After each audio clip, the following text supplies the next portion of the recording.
make una help me. From that 13th September, bụ my birthday, mbido siba na ọmandilolu ndị ụka mma. Amalom ka isi na anya dị m. So mụ akwụsịgokwa ịkụ ndị ụka ha na mmụọ ọfa mebe ka mụ na ọra m ka nzọba onwe m. Since I start to say it no go better for Christians, adịzị m ka onye abụ ọnụ.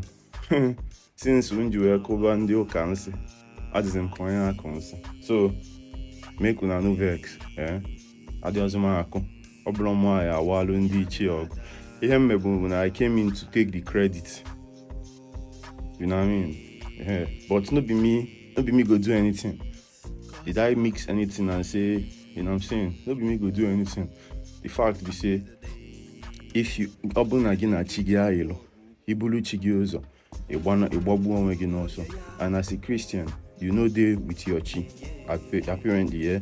You know they acknowledge them anyway. You say now Jesus Christ be your spirit. Yeah, say you are a sheep.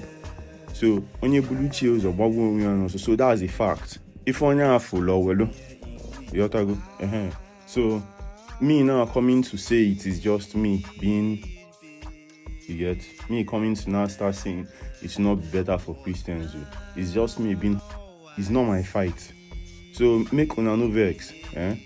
If you get, I'm just a simple guy who is offering services. If you need alpha consultation, let me know. I can help you with it. If you need guidance on your Igoo Mmuo journey, please let me know. I can help you with it. If you need a book to read to guide to teach you Igoo Mmuo, a simple guide, a handbook. My book is now out. If you need music, please listen to music. That's my focus. That's my business. No vex. Ndioka. No vex. Ndioka. Make no vex. No, not do nothing by myself. Or if I'm already, I can't go put head. You know, say opportunistically, because things they go down and things go still get to head. I go my put head opportunistically, but I blow my fight. So make no vex.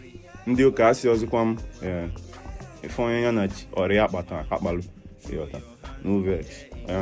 Make we do business. See my pin post for my offers, dal.